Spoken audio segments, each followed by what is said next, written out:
উপমহাদেশের প্রখ্যাত আলেমে দ্বীন, জ্ঞান আকাশের উজ্জ্বল নক্ষত্র, একজন সচেতন রাজনীতিবিদ, দক্ষ সাংবাদিক, কলামিস্ট, বুদ্ধিজীবী, হাফেজুল হাদিস, পীরে কামিল এবং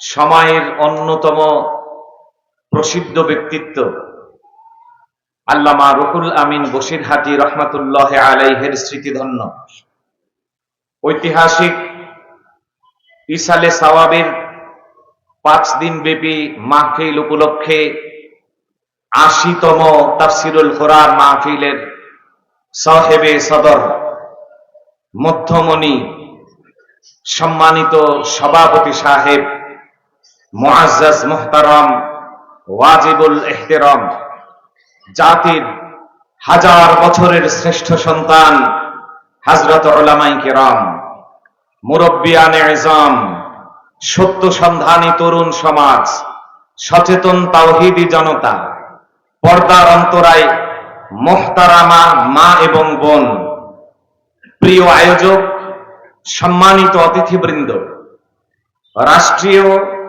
আইন শৃঙ্খলা রক্ষাকারী বাহিনী সহ গোয়েন্দা, এনএসআই, ইন্টেলিজেন্ট ব্রাঞ্চ সহ সমস্ত শাখা প্রশাখার সদস্যবৃন্দ, সর্বস্তরের জনগণ, পর্দার অন্তরায় মা এবং বোন এবং দিন প্রিয়, ইসলাম প্রিয়, তাওহীদ প্রিয়, রাসূল প্রিয় সম্মানিত উপস্থিতি, আমি আমার আলোচনার সূচনা লগ্নেই আপনাদেরকে জানাচ্ছি আন্তরিক মোবারকবাদ।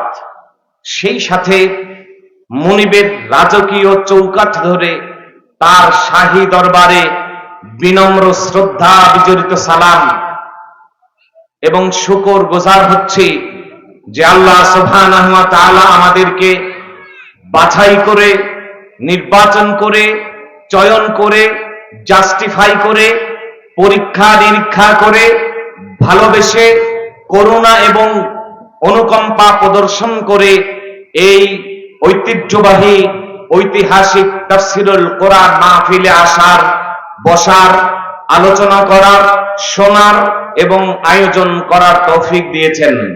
সে মুনিবের শাহী দরবারে আনুগত্যের মস্তক সবটুকু উজাড় করে দিয়ে আমরা সকলে বিনম্র শ্রদ্ধা বিজড়িত কণ্ঠে বলি আলহামদুলিল্লাহ।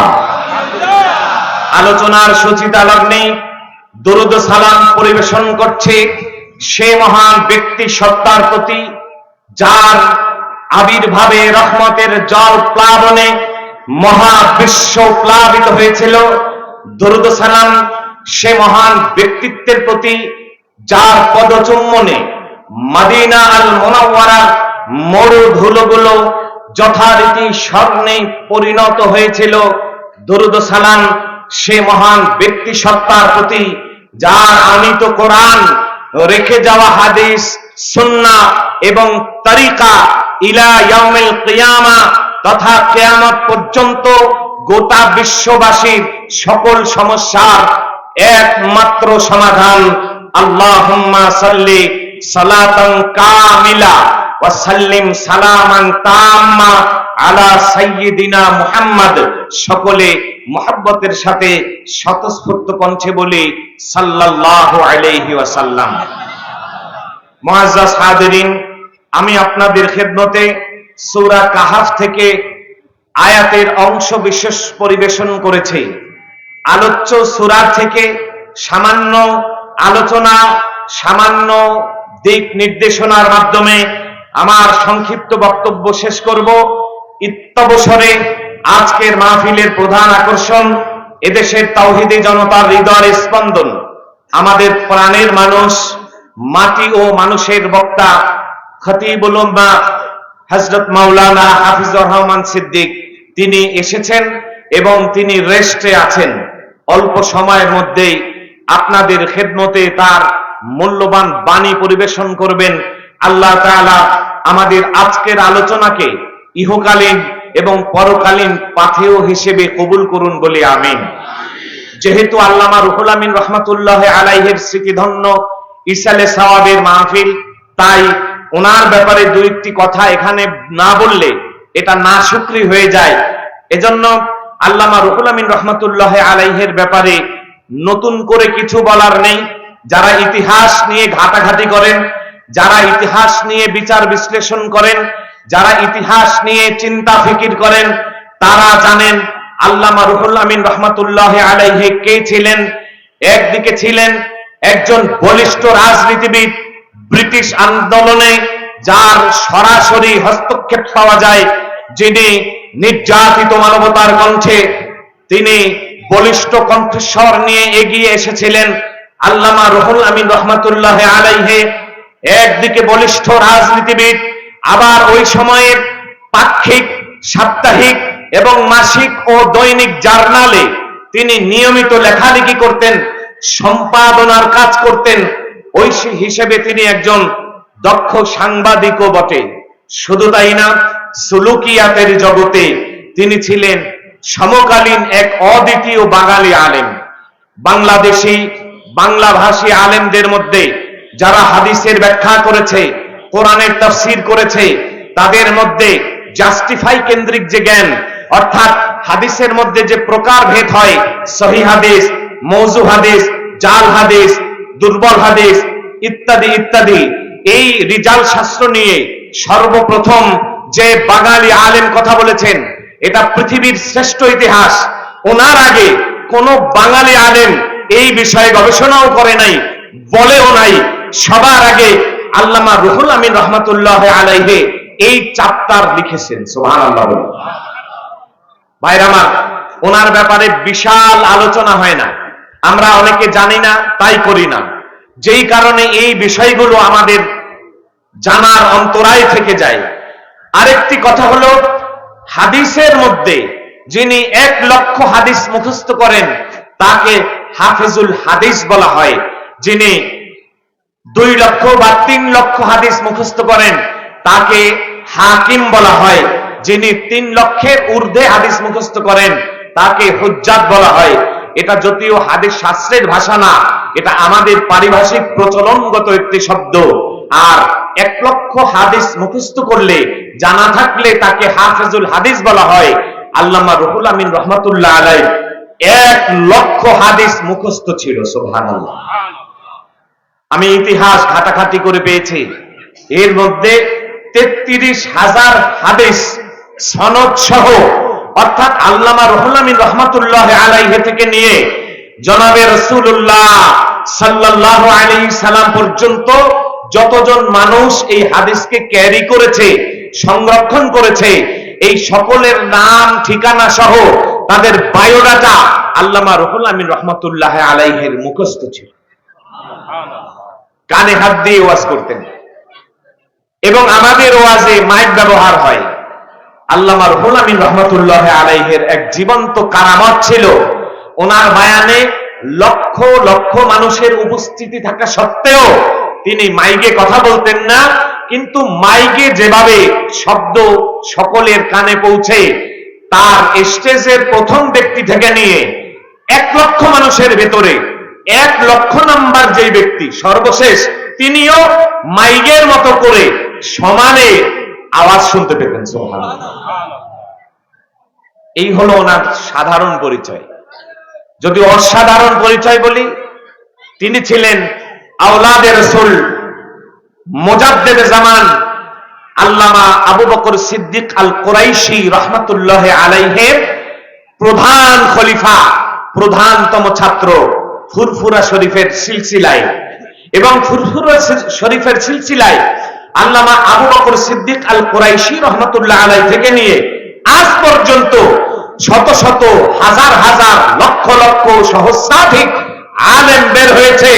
এদের মধ্যে যুগ শ্রেষ্ঠ আলেমের অভাব নাই, হাজার হাজার আলেমের নাম বলতে পারবো, কিন্তু আমার গবেষণায় দেখা এই হাজার হাজার, লক্ষ লক্ষ আলেমের মধ্যে সবচাইতে বেশি জানতেন যিনি, বড় আলেম ছিলেন যিনি, তিনি হলেন আল্লামা রুহুল আমিন বসিরহাটি রহমাতুল্লাহ আলাইহি।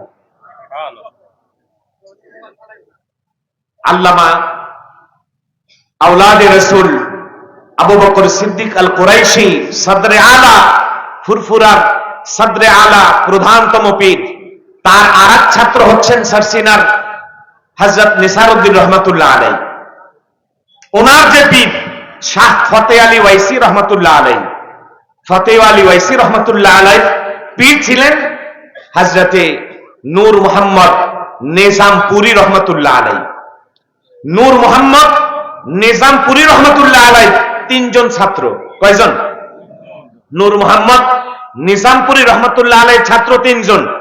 একজন হলেন শাহ ফতে আলী ওয়াইসি, যেই সিলসিলা থেকে ফুরফুরার আলা হযরত হয়ে আল্লামা রুহুল আমিন রহমাতুল্লাহ আলাইহির তরিকা। আরেক ছাত্র হলেন কারামাত আলী জৈনপুরী রহমাতুল্লাহ আলাইহি, যেই সিলসিলায় আস্তে আস্তে এই যে এনায়েতুল্লাহ আব্বাসী, বর্তমান যে এনায়েতুল্লাহ আব্বাসী সাহেবরা, ওনাদের যে সিলসিলা জৈনপুরী সিলসিলা। আরেকটি সিলসিলা হলো ওনার আরেক ছাত্র নূর মোহাম্মদ জানজানবী রহমাতুল্লাহ আলাইহি। সুবহানাল্লাহ। তাহলে আল্লামা রুহুল আমিন রহমাতুল্লাহ আলাইহির সিলসিলা দেখেন, ওনার সিলসিলার যে দাদাজান, দাদাপীর নূর মোহাম্মদ নিজামপুরী রহমাতুল্লাহ আলাইহি, সেই নূর মোহাম্মদ নিজামপুরী রহমাতুল্লাহ আলাইহি এক ছাত্র কারামাত আলী জৈনপুরী, আরেক ছাত্র ফতে আলী ওয়াইসি, আরেক ছাত্র নূর মোহাম্মদ জানজানবী। এই নূর মোহাম্মদ জানজানবী রহমাতুল্লাহ আলাইহির ছাত্র হচ্ছেন হযরতে হাজী ইমদাদুল্লাহ মুহাজিরে মক্কি রহমাতুল্লাহ আলাইহি। ইমদাদুল্লাহ মুহাজিরে মক্কি রহমাতুল্লাহ আলাইহির ছাত্র হলেন উজানির কারি ইব্রাহিম সাহেব রহমাতুল্লাহ আলাইহি, যেই উজানির কারি ইব্রাহিম সাহেব রহমাতুল্লাহ আলাইহির পুত্র আমাদের এই মাহফিলের সর্বশেষ দিন আখেরি মোনাজাত যেদিন হবে, ওই দিন বাদেশা উজানের বর্তমান যে পীর, অর্থাৎ ওই কারি ইব্রাহিম সাহেব রহমাতুল্লাহ আলাইহির সিলসিলার যে পুত্র, তিনি আসবেন। আলহামদুলিল্লাহ বলি ইনশাআল্লাহ। ওনার এই প্রথম আমাদের এই মাহফিলে এই প্রথম ওনার আগমন। 30-35 বছর আগে উনি টেকেরহাট একবার এসেছিলেন, আর আমরা এই প্রথম উজানির পীর সাহেবকে আনছি। আলহামদুলিল্লাহ ওই দিন আপনাদের দাওয়াত রইল। ওনার বয়ান, চিশতিয়া তরিকার যে ইশক মাখা বয়ান, ইনশাআল্লাহ সে বয়ান তিনি করবেন। এই হযরতে কারি ইব্রাহিম সাহেব রহমাতুল্লাহ আলাইহির ছাত্র চরমনাইর আলা হযরত আল্লামা ইসহাক রহমাতুল্লাহ আলাইহি, আর ইসহাক রহমাতুল্লাহ আলাইহি থেকে চরমনাইর সিলসিলা। তাহলে চরমনাইর সিলসিলার গুরু মূল শিকড় গিয়ে পৌঁছল কোথায়? নূর মোহাম্মদ নিজামপুরী। ঠিক তেমন এই একই তরিকায় গিয়ে জৈনপুরী তরিকা, সেই তরিকায় গিয়েই পৌঁছল আবার আল্লামা রুহুল আমিন রহমাতুল্লাহর তরিকা। সুবহানাল্লাহ। আমরা জানি না, তাই মনে করি মনে হয় চরমনাই একটা আর রুহুল আমিন রহমাতুল্লাহ আলাইহি একটা। এটা না জানার কারণে আমরা বলি চরমনাই, সারসিনা, জৈনপুরী তিন তরিকা মূল শাখা গিয়ে এক জায়গায় মিলেছে নূর মোহাম্মদ নিজামপুরী।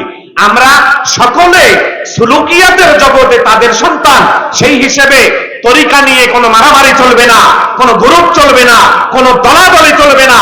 আমাদের একটাই তরিকা, নবীজি মুহাম্মদুর রাসূলুল্লাহ সাল্লাল্লাহু আলাইহি সাল্লামের তরিকা। সেই তরিকা চরমনাইর তরিকা, সেই তরিকা সারসিনার তরিকা, সেই তরিকা জৈনপুরের তরিকা, সেই তরিকা আল্লামা রুহুল আমিন রহমাতুল্লাহ আলাইহির তরিকা। ঠিক কিনা? এজন্য ভেদাভেদ, হানাহানি, মতপার্থক্য, দলাদলিকে ভুলে গিয়ে আমাদের সকলকে এক প্ল্যাটফর্মে আসতে হবে। ঠিক কিনা? ভাইরা আমার, আল্লাহর নবী সাল্লাল্লাহু আলাইহি সাল্লাম মক্কার জমিনে দাওয়াত দিলেন।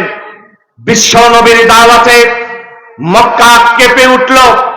মক্কার লোকদের মধ্যে নতুন করে বিপ্লব শুরু হলো। কারো কারো মধ্যে ইসলামের চেতনা লালিত হলো। কেউ কেউ ইসলামের বিরুদ্ধে আচরণ করে ইসলামের বিপক্ষে অবস্থান নিল। এমন তো অবস্থায় তারা যত ষড়যন্ত্র, যত চক্রান্ত করেছে সব হেরে গেছে। আল্লাহর নবীকে আল্লাহ তাদের উপরে বিজয়ী ঘোষণা করেছেন। সুবহানাল্লাহ। আল্লাহ তাআলা বলেন, হুয়াল্লাযী আরসালা রাসূলাহু বিল হাক্কি বিল হুদা ওয়া দীনিল হক লিইয়ুযহিরাহু আলাদ-দীনি কুল্লিহি। আল্লাহ তাআলা বলেন, আমি আমার নবীকে পাঠিয়েছি বিল হুদা ওয়া দীনিল হক, হেদায়েত কোরআন এবং সত্য দিন দিয়ে মুহাম্মদ সাল্লাল্লাহু আলাইহি সাল্লাম তিনি দাওয়াত দেবেন, এ পৃথিবীর কোন শক্তি তাকে হারাতে পারবে না, সবার উপরে ইসলাম বিজয়ী হবে, সন্দেহ নাই, বলি সুবহানাল্লাহ। তাম পৃথিবীর সমস্ত তাগুত আজকে ইসলামকে টার্গেট করেছে। আমার ইসলাম ভারতে আক্রান্ত, আমার ইসলাম কাশ্মীরে আক্রান্ত, আমার ইসলাম পাকিস্তানে আক্রান্ত, আমার ইসলাম বার্মায় আক্রান্ত, আমার ইসলাম ফিলিস্তিনে আক্রান্ত, আমার ইসলাম গাজায় আক্রান্ত, আমার ইসলাম আজ সারা পৃথিবীতে আক্রান্ত। এই অবস্থায় ইসলামকে আক্রান্ততা থেকে যদি আমাদেরকে উদ্ধার করতে হয়, আল্লাহ তাআলা যেই বাণী আমাদেরকে শুনিয়েছেন, ওয়াতাসিমু বিহাবলিল্লাহি জামিআ, আল্লাহর রুজুকে শক্ত করে ধরতে হবে। দলাদলি, মতভাব, মতপার্থক্য ছেড়ে দিয়ে এক এবং এক হয়ে আল্লাহ কোরআনের আইন বাস্তবায়নের জন্য সকলকে এক হয়ে যেতে হবে। তাহলে আগামী পৃথিবী ইসলামের পৃথিবী, ঠিক কিনা? আজ অত্যন্ত ভারাক্রান্ত কণ্ঠে বলতে হয়, আল কুফফারু মিল্লাতু ওয়াহিদা, তাম পৃথিবীর সমস্ত তাগুতি শক্তি এক হয়েছে। আল্লাহর কসম, গোটা দুনিয়ার মুসলমান যদি এক হয়ে যায় আর তারা আল্লাহু আকবারের স্লোগান দেয়, এই স্লোগানের সামনে গোটা পৃথিবীর তাগুতি শক্তি উড়ে যাবে। কারণ তাদের কোনো গার্ডিয়ান নাই, মাওলা নাই। আমাদের গার্ডিয়ান আছে, আমাদের মাওলা আছে। ওয়াল্লাযীনা আমানু আল্লাহু ওয়ালিয়্যুল্লাযীনা আমানু ইউখরিজুহুম মিনাদ দুলুমাতি ইলান নূর। আমাদের আল্লাহ আছে, ওদের আল্লাহ নাই, ঠিক কিনা? এই জন্য কাফেররা পরাজিত এবং পরাভূত হয়ে সর্বশেষ তারা চিন্তা করলো মুহাম্মদকে কিভাবে হারানো যায়। এবার তারা নজর ইবনে হারিস এবং উকবা ইবনে আবিল মুঈত নামক দুইজন ব্যক্তিকে মদিনায় পাঠিয়ে দিল। সেখানে গিয়ে ইহুদিদের থেকে পরামর্শ নিয়ে আসো, ইহুদিরা কি বলে, তাদের থেকে একটি কৌশল শিখে মুহাম্মদকে আটকাও, বলি নাউজুবিল্লাহ। ইহুদিরা বলল মুহাম্মদকে 3টা প্রশ্ন করবে, এই 3 প্রশ্নে সে আটকে যাবে যদি সে নবী না হয়। কিন্তু নবী হলে তাকে আটকানো যাবে না, কারণ ইহুদিরাও জানতো যে নবী মুহাম্মদ সাল্লাল্লাহু আলাইহি সাল্লাম পৃথিবীতে হেরে যেতে আসে নাই। এই কোরআন কি পৃথিবীতে হেরে যেতে আসছে? কোরআন কি হেরে যাওয়া কিতাব? ইসলাম কি হেরে যাওয়ার ধর্ম? আরে ইসলাম তো ওই ধর্ম, হযরতে রাসূলুল্লাহ সাল্লাল্লাহু আলাইহি সাল্লামের আদর্শকে যারা পৃথিবীতে ধারণ করেছেন সেই জাতি। হাজ্জাজ ইবনে ইউসুফের সময় মুসলমানদেরকে একজন ইহুদি থাপ্পড় দিয়েছিল। হাজ্জাজের কাছে যিনি চিঠি লিখলেন যে আমাকে থাপ্পড় দিয়েছে, এর প্রতিশোধ নাও, না হয় আল্লাহর আদালতে মামলা করব। এ কথা বলার পরে হাজ্জাজ ইবনে ইউসুফ তাকে ধরে নিয়ে গেল, নিয়ে বলল তুমি তাকে থাপ্পড় দিয়েছো, তোমাকে এখন সে থাপ্পড় দিবে। মুসলমান বলল না, আমি তাকে থাপ্পড় দিব না, তাকে জানিয়ে দাও মুসলমানের এই চোয়ালটা আল্লাহ কাফেরের থাপ্পড় খাওয়ার জন্য বানায় নাই। সুবহানাল্লাহ। এই কথাটা তাকে জানিয়ে দাও, আমি আর কিছু চাই না। সে কালবে রোম তার বাদশার কাছে গিয়ে এই মেসেজ দেবে। মুসলমান তো ওই জাতি, মুসলমান তো ওই জাতি। আল্লাহর নবী বলেছেন যুদ্ধের প্রয়োজন হয়েছে, যার যা আছে তাই নিয়ে প্রস্তুত হও এবং এগিয়ে আসো। সকলে এসেছে, মা এসেছে তার সন্তান নিয়ে। আল্লাহর নবী বলেছে ওগো মা, তুমি কাকে নিয়ে এসেছো? এই সন্তান তো দুধের শিশু, এই সন্তান নিয়ে আমি কি করব? আমার ঘোড়া চালানোর প্রয়োজন, আমার জিহাদ করার প্রয়োজন, আমার তরবারি চালানোর প্রয়োজন। তোমার সন্তান ঘোড়া চালাতে পারবে না, তোমার সন্তান তরবারি চালাতে পারবে না, তোমার সন্তান জিহাদ করতে পারবে না। আমি তাকে দিয়ে কিভাবে যুদ্ধ করব?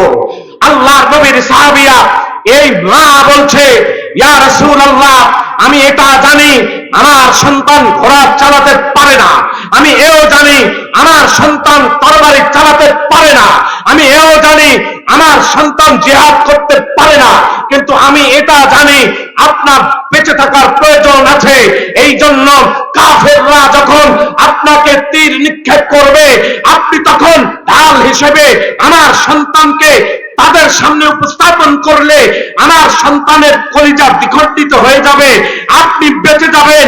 আমার সন্তানের বিনিময় হলেও আপনাকে পৃথিবীতে জীবিত দেখতে চাই। আমার ইসলাম তো আমাকে এই শিক্ষা দেয়, ঠিক কিনা ভাইরা আমার? সেই ইসলাম তো হেরে যেতে পারে না। মাদিনার ইহুদিরা কয়টা ষড়যন্ত্র করেছে? তিনটা। নজর ইবনে হারেস এবং উকবা ইবনে আবিল মুইতকে বলেছে তিনটা প্রশ্ন করো। এক নাম্বার প্রশ্ন, কিছু যুবক পাহাড়ের গুহায় আশ্রয় নিয়েছিল, তাদের অবস্থা কি হয়েছিল? দুই নাম্বার প্রশ্ন, এমন কোন ব্যক্তি যেই ব্যক্তি সারা দুনিয়ায় পর্যটন করেছেন, ভ্রমণ করেছেন? তিন নাম্বার, জুলকারনাইন সম্পর্কে সে কি জানে? কোন কোন তাফসীর গ্রন্থে এসেছে তিন নাম্বার প্রশ্ন হলো রুহু সম্পর্কে তাকে জিজ্ঞেস করবে। আমাদের যে সোল, যে রুহু, যে প্রাণ, এইটা কি, এই সম্পর্কে জিজ্ঞেস করবে। এই তিনটি প্রশ্নের উত্তর যদি তিনি দিতে পারেন তাহলে তিনি সত্যিকারের নবী, তোমরা তাকে পরাজিত করতে পারবে না। সুবহানাল্লাহ। আল্লাহর নবীর কাছে আসলো, আমার নবী মানবতার নবী, মানব দানবের নবী, জিন ইনসানের নবী, রহমাতের নবী, আল্লাহর নবী, বিশ্ব নবী মুহাম্মদুর রাসূলুল্লাহ সাল্লাল্লাহু আলাইহি সাল্লাম। তিনি তাদের প্রশ্নগুলো নিলেন। মা ইয়ানতিকু আনিল হাওয়া ইন হুয়া ইল্লা ওয়াহয়ুন ইউহা। মুহাম্মদ হারগিজ না গুফতা, তা না গুফতা জিবরাইল, জিবরাইল হারগিজ না গুফতা, তা না গুফতা রব জলিল।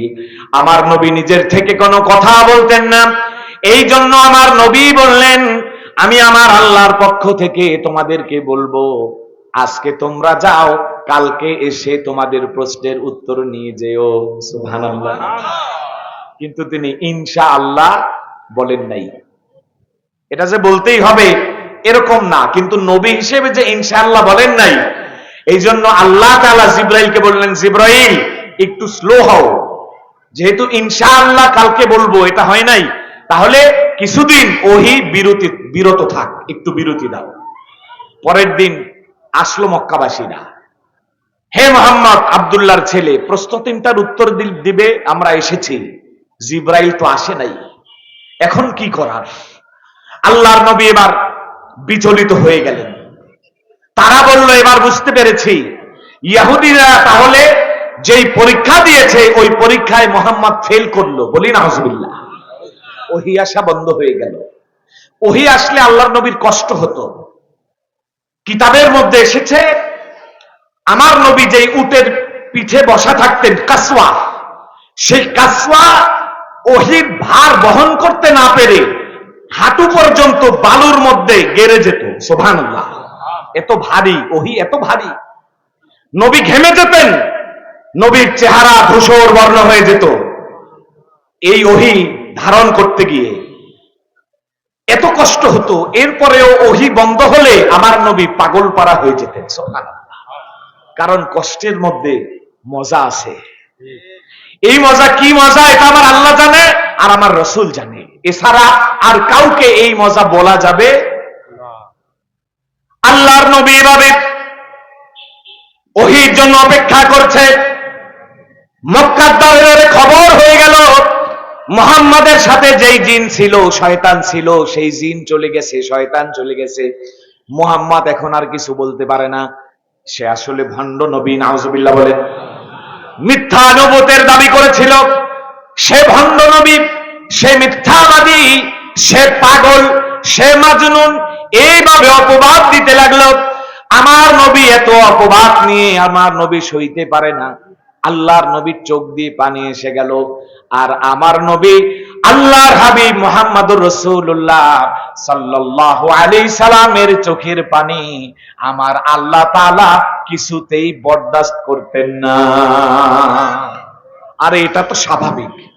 হাসরের ময়দানে বিচার দিনে যখন সকলে নফসি নফসি করবে, আহকামুল হাকিমিন হবেন আল্লাহ, কহর রূপ ধারণ করবেন, কোন নবী কথা বলতে পারবে না।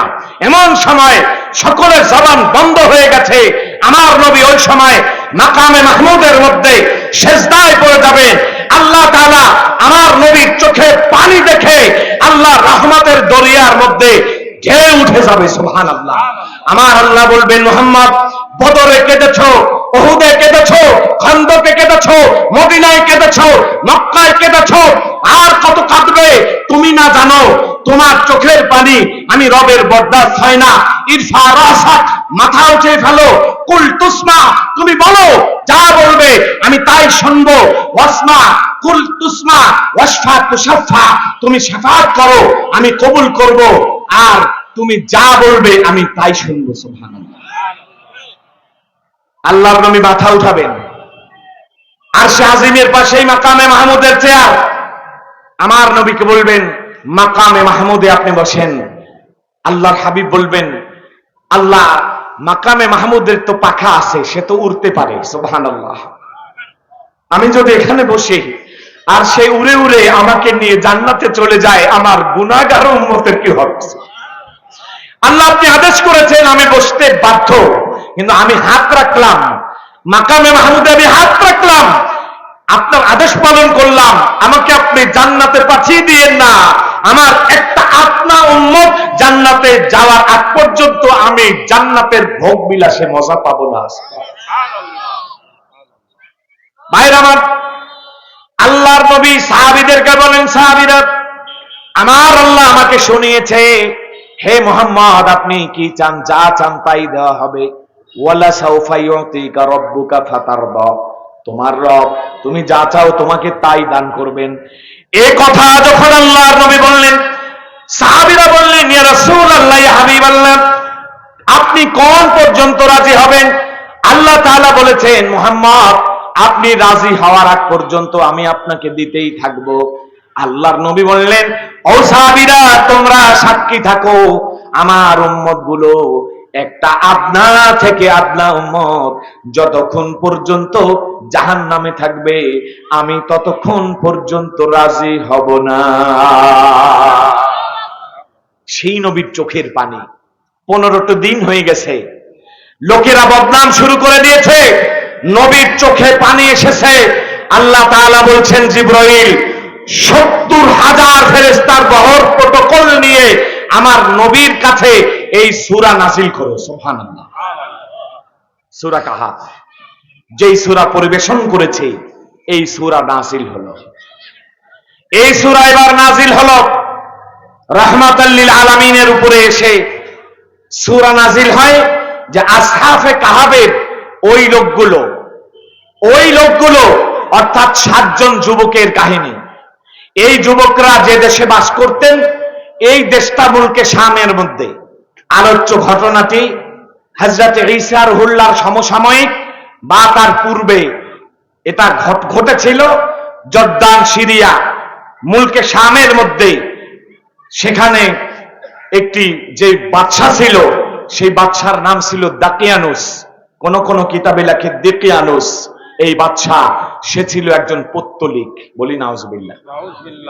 মেলা বসিয়েছে এবং সেই মেলার মধ্যে সে সিদ্ধান্ত নিয়েছে তার দেশের সকল জনগণ মূর্তির সামনে মাথা নত করবে।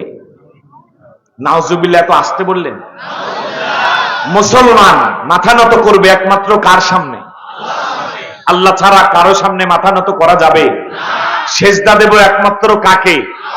কোন দরগাকে, দুর্গাকে, বাজারকে, মাজারকে, কাসিমকে, কচ্ছপকে, ভণ্ডপীরকে, আটরশিকে, চন্দ্রপাড়াকে, আমগ্রামকে? কোন ভণ্ডপীরকে সেজদা দেওয়া যাবে? সেজদা দেব যাকে তিনি কে? ওই আল্লাহ তাআলা ছাড়া আর কাউকে সেজদা দেওয়া যায় না, যায় না, যায় না। শুধু সেজদা নয়, তাদের পূজায়, তাদের পার্বণে যাওয়া যায় না। দেশ হিসেবে তাদেরকে সর্বোচ্চ নিরাপত্তা দিতে হবে, তাদের পূজা পার্বণ তারা আদায় করবে, কিন্তু কোন মুসলমানের বৈধ সন্তান তাদের কাছে যেতে পারে না। গেলে সে আমার নবীর উম্মত হওয়ার ক্ষমতা হারিয়ে ফেলে, ঠিক কিনা? যেই দলের হোক, যেই দলের হোক, যেই মতবাদের হোক, যত বড় নেতা হোক, কোন পূজায় কোন মুসলমান শুভেচ্ছা জানালে তার ঈমান থাকবে না, ঠিক কিনা? ভাইরা আমার, এই 7 যুবক তারা গাছের নিচে এসে বসলো, কেউ কাউকে চেনে না, এরা কোনো সাধারণ পরিবারের সন্তান না, মন্ত্রী মিনিস্টারের ছেলে।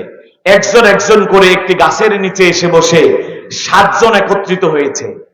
একজন আরেকজনকে জিজ্ঞেস করে, সকলে তো মূর্তি পূজা করছে, তুমি কেন করো না? সে বলে, আমি এই জন্য করি না যে মূর্তি পূজা করা জায়েজ নাই, এবং ইসলাম বলে সেজদা দেব একমাত্র। এবার বলতেছে, ভাইরে আমরাও তো এই ভেবে গাছের নিচে আশ্রয় নিয়েছি, আল্লাহ ছাড়া কাউকে সেজদা করা যায় না, আল্লাহ ছাড়া কারো ইবাদত করা যাবে না, একমাত্র ইবাদত করতে হবে আল্লাহ। এজন্য আমরা তাদেরকে সেজদা দেই নাই, মূর্তি পূজা করি নাই, পৌত্তলিকতা ছেড়ে এখানে আশ্রয় নিয়েছি। এই যে তারা এখানে বসেছে, এবার তারা পরিচিত হয়, একের জন্য অন্যের মহব্বত তৈরি হয়ে যায়। 7 জন যুবক এবার বলে, আমরা যদি মরেও যাই তাও কোনোদিন কোন দরগা দুর্গার সামনে মাথা নত করব না, আমরা প্রয়োজনে জীবন দিয়ে দেব। এই বলে তারা সংঘবদ্ধ হলো। ইতিমধ্যে ওই সময়ের গোয়েন্দা বাহিনী, ওই সময় জাসুস যারা ছিল, এরা গোয়েন্দাগিরি করে খবর বের করে বাদশার কাছে পৌঁছে দিল, ও কিয়ানুস বাদশা, তোমার রাষ্ট্রে, তোমার দেশে, তোমার মন্ত্রীবর্গের মধ্যে 7 জন বের হয়েছে এমন, যারা তোমার রাষ্ট্র ধর্ম পৌত্তলিকতাকে মেনে নেয় না, যারা রাষ্ট্র ধর্ম ইসলাম চাচ্ছে। বলি সুবহানাল্লাহ। আমাদের রাষ্ট্র ধর্ম কি? জোরে বলেন কি? ইন্নাদ-দীন ইনদাল্লাহিল ইসলাম। এটা আমার কবরের দ্বিতীয় প্রশ্ন, ওয়ামা দীনুকা, তোমার দিন কি ছিল? দিন হলো ইসলাম। আজকে আফসোসের সাথে বলতে হয়, কিছু কুলাঙ্গার তারা রাষ্ট্র ধর্ম ইসলামের ব্যাপারে আজকে বড় বড় কথা বলছে। আল্লাহর কসম করে, আল্লাহর কিতাবকে সাক্ষী রেখে বলছি, তোমরা যদি আমার ইসলামের দিকে বাঁকা দৃষ্টি দিকে তাকাও, বাঁকা আঙুল দাও, আঙুল সোজা করার মন্ত্র আমাদের জানা আছে। আমার দেশে, বাংলাদেশে, এদেশের রাষ্ট্র ধর্ম ইসলাম, এ ব্যাপারে উগ্রতা দেখালে চিপ পেলে ছিঁড়ে ফেলা হবে, ঠিক কিনা?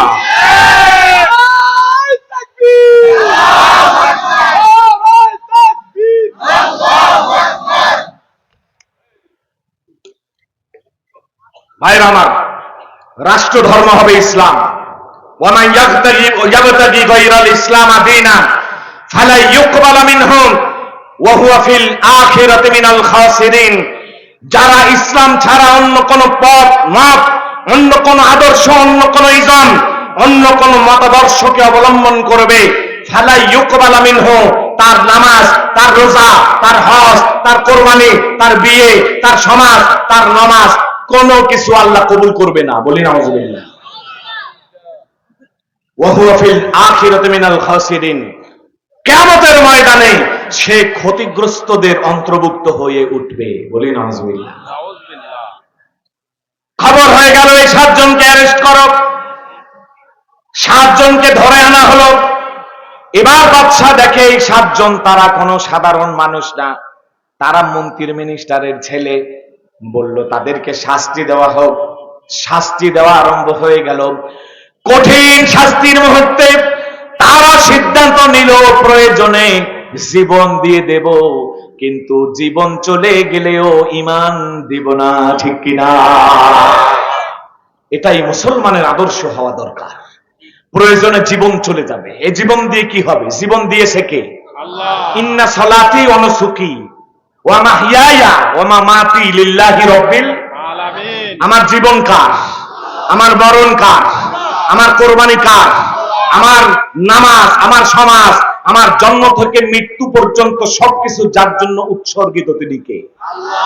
আমরা সেই আল্লাহ দেব না, কল্লা দিতে রাজি আছে, ঠিক কিনা? যদি সিচুয়েশন তৈরি হয়, ইসলামের জন্য প্রয়োজনে কল্লা দিতে হবে, না হয় আল্লাহ দিতে হবে, তাহলে আমরা কল্লা দিয়ে দেব, কিন্তু আল্লাহ দিব না। এই সংকল্পকে হৃদয় ধারণ করে আল্লাহর জন্য জীবন দিতে কারা কারা রাজি আছি? হাত তুলে দেখান। নারায়ে তাকবীর, নারায়ে তাকবীর, কোরআনের আলো, হাদিসের আলো, নারায়ে তাকবীর। ভাইরা আমার, এবার সিদ্ধান্ত হলো শাস্তি দিয়ে কাজ হচ্ছে না। তাদেরকে যত শাস্তি দেয় তারা শাস্তি মাথা পেতে নেয়। সুবহানাল্লাহ, এটা তো আমার ইসলাম।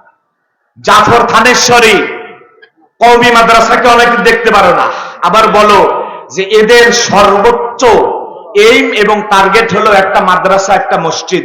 তোমাদেরকে বলি, কওমি মাদ্রাসা ছাড়া এদেশের স্বাধীনতাকে চিন্তা করা যায় না, ঠিক কিনা? এদেশের স্বাধীনতা যাদের হাত ধরে এসেছে, ব্রিটিশ থেকে যাদের হাত ধরে আমরা মুক্তি পেয়েছি, তারা হলেন আমার কওমের সূর্য সন্তান, ঠিক কিনা? ভাইরা আমার, সেই ব্রিটিশ বিরোধী এক অকুতোভয় সৈনিকের নাম হলো জাফর থানেশ্বরী। তাদেরকে ধরে জেলের মধ্যে নিয়ে যাওয়া হলো, আন্দামান কারাগার, পানির নিচের কারাগার, সেখানে তাদেরকে আটকে রাখা হয়েছে। এক পর্যায়ে ব্রিটিশ সরকার জাফর থানেশ্বরীকে মৃত্যুর ঘোষণা দিয়ে ফাঁসি কার্যকর করার জন্য আদেশ দিল, কিন্তু চেয়ে দেখে জাফর থানেশ্বরী ফাঁসির কথা শুনে হাসছেন। সুবহানাল্লাহ। সৈয়দ কুতুবকে যখন ফাঁসি দেওয়া হয় তিনি হাসে।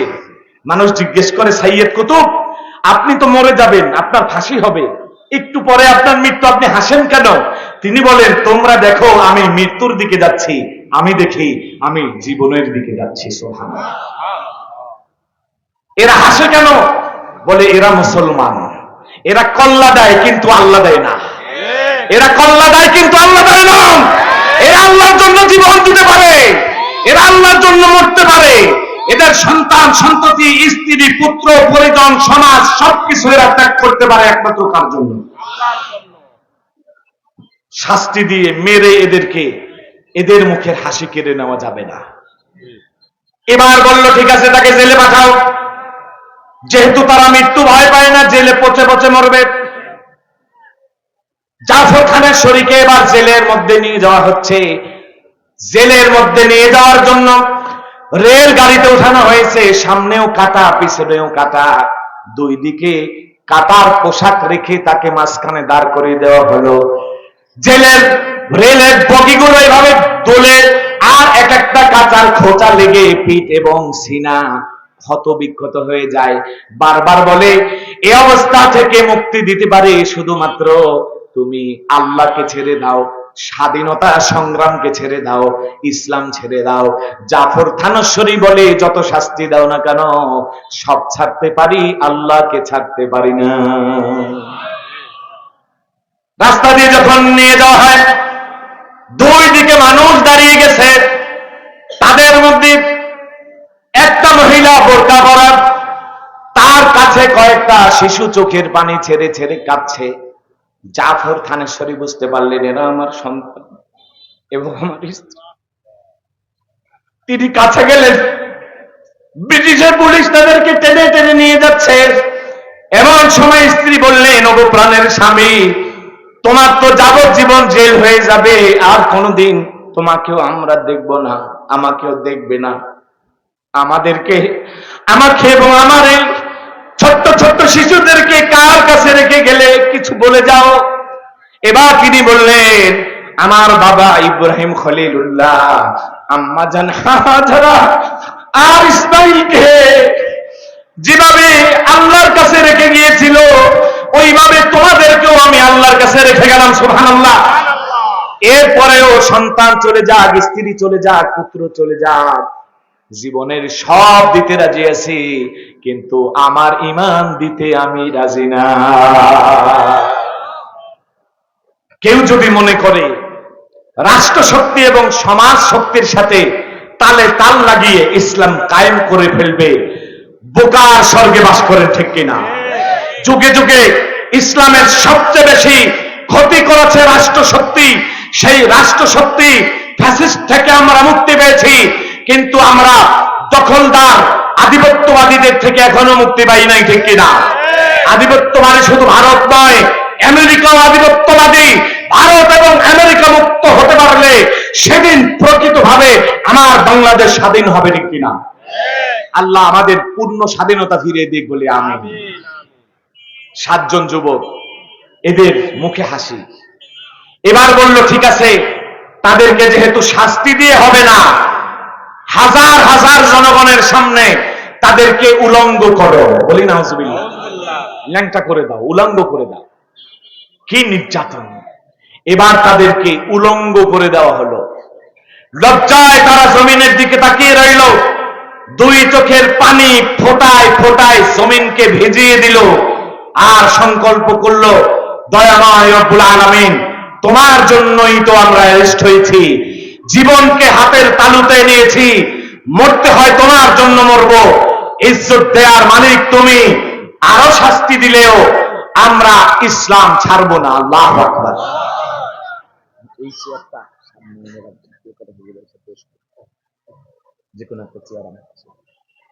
ভাইরা আমার, এবার উলঙ্গ করেও কাজ হচ্ছে না।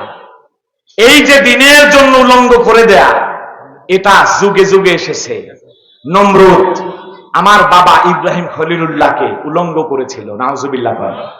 তাতে কি আমার বাবার সম্মান কমে গেছে? আরে জান্নাতের পোশাক সবার আগে আমার বাবা পাবে, সুবহানাল্লাহ। সবার আগে জান্নাতের পোশাক কে পাবে? আল্লাহর হাবিবকে জিজ্ঞেস করা হয়েছে কেন পাবে? বলেছে ইসলামের জন্য তাকে বস্ত্রহীন হতে হয়েছিল, এই জন্য আল্লাহ পাক সবার আগে জান্নাতের পোশাক ইব্রাহিম খলিলুল্লাহকে পরিয়ে দেবে। সুবহানাল্লাহ।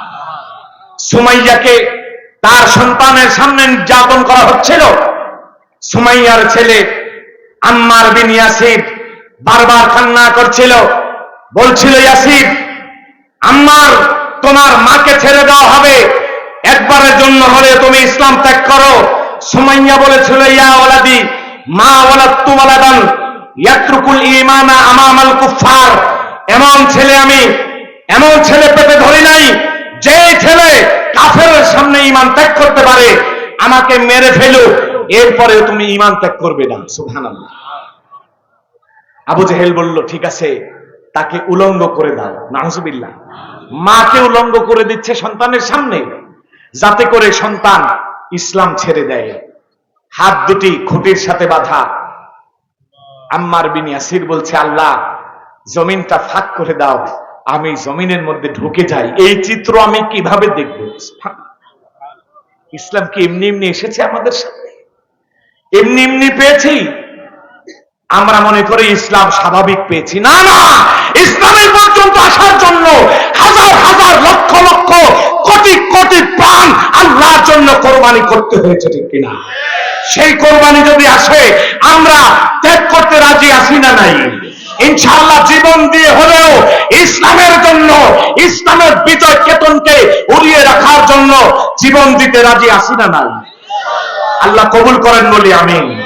ভাইরা আমার, মায়ের বস্ত্র খুলে নেওয়া হলো। আম্মার বিন ইয়াসির মাথাটা নিচুর দিকে এভাবে দিয়ে রাখছে।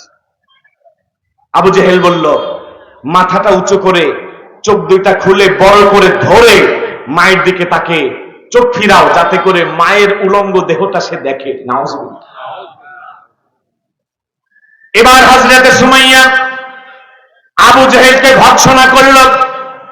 আবু জেহেল হযরতে সুমাইয়া রাদিয়াল্লাহু তাআলা আনহাকে শহীদ করে দিল। এরপরেও একবারের জন্য হযরতে আম্মার বিন ইয়াসির তিনি ঈমান ছাড়েন না। এটা তো ওই জাতি, এটা তো ওই জাতি। ভাইরা আমার, এবার তারা বলল, আচ্ছা ঠিক আছে, তাহলে যেহেতু সে ঈমান তারা ত্যাগ করছে না, এই 7 জনকে আলটিমেটাম সময় দাও। যেহেতু সাধারণভাবে তারা এটা মেনে নিচ্ছে না, তাদেরকে সময় দাও। তারা সময় নিয়ে, আমার দিকে তাকান, হুজুর আসবে, আলহামদুলিল্লাহ বলি, সময় নিয়ে তাদেরকে বসাও। এবং তারা যেহেতু সাধারণ পরিবারের মানুষ না, অসাধারণ পরিবারের মানুষ, তাই তাদেরকে সময় দিয়ে ভাবতে দাও। আগামীকাল পর্যন্ত তারা সিদ্ধান্ত নেবে তারা কি চায়।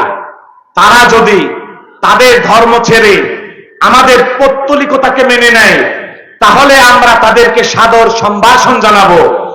আর যদি তারা তাদের ইসলামের উপরে অটল এবং অবিচল থাকে, তবে আমরা তাদেরকে হত্যা করব, বলি নাউজুবিল্লাহ। এই সময় পেয়ে এবার তারা সিদ্ধান্ত নিচ্ছে কি করবে। 7 জন বসে ছলা পরামর্শ করলো। একে একে তারা বলল, দেখো, ইসলামের পূর্বের ইতিহাস, আসমানি কিতাব অনুযায়ী ইসলামের পরবর্তী ইতিহাস আমাদেরকে বলে দিচ্ছে যে না না, দিনের জন্য কারো সাথে কম্প্রোমাইজ করা যাবে না। সুতরাং আমরা প্রয়োজনে জীবন দিব, কিন্তু ঈমান দেব না। প্রয়োজনে আমরা এই দেশ, এই মাটি, এই সার্বভৌমত্ব ছেড়ে দেব। এবার তারা সিদ্ধান্ত নিল, জর্দানের রাজধানী আম্মান থেকে 6 মাইল দূরে একটি পর্বতমালা, ওইখানে গিয়ে আপাতত তারা অবস্থান নেবে। আল্লাহু আকবার বলেন। এই হিজরত যুগে যুগে ইসলামে আসে না নাই? এই হিজরত ইসলামের জন্য করতে হয়েছে, করা লাগে, কম্প্রোমাইজ করা লাগে। এটা আমাদের নবীর শিক্ষা, ঠিক কিনা? আমার ভাইরা, এই আলোচনার মধ্যে আমাদেরকে কি শিক্ষা দেয়? আমাদের একটাই শিক্ষা দেয়, আর যাই হোক, ইসলামের ব্যাপারে অন্তত কারো সাথে কম্প্রোমাইজ করা যাবে না, ঠিক কিনা? অনেকে বলেন, হুজুর আপনারা আলোচনা করেন, আপনাদের আলোচনা আমাদের ভালো লাগে। কিছু ভাই আছে আলোচনাগুলো তাদের ভালো লাগে না। আরে ভালো লাগবে কি করে? সেই ভাইয়েরা তো কাঠের চশমা পরে এসেছে। যার চোখে দেওয়ানবাগির চশমা, যার চোখে আত্মশির চশমা, যার চোখে ভণ্ড প্রতারকদের চশমা, যার চোখে মাজার বাজারের চশমা, ওই চোখে কিছুতেই আল্লাহর কিতাবের আলো ঢুকবে না, ঠিক কিনা? কারণ সে তো অন্তরায় করে রেখেছে, ঠিক কিনা? এই জন্য ইসলামের জন্য আমরা সর্বোচ্চ স্যাক্রিফাইস করতে রাজি আছি না নাই? যেটা বলেছিলাম, রাষ্ট্র শক্তি, সমাজ শক্তি কোনোদিন আমাদেরকে সাপোর্ট করে নাই। এজন্য রাষ্ট্র শক্তি আর সমাজ শক্তি কি বলল এটা দেখার বিষয় না। দেখার বিষয় আমার ইসলাম, আমার ঈমান, আমার কোরআন, আমার আল্লাহ, আমার রাসূল। আমাদের প্রতিপাদ্য বিষয় একটাই হবে, প্রয়োজনে আমরা কল্লা দিয়ে দেব, কিন্তু আমরা আল্লাহ দিতে রাজি না। তাই আমাদেরকে চোখ রাঙিয়ে লাভ নেই, ভয় দেখানো লাভ নেই।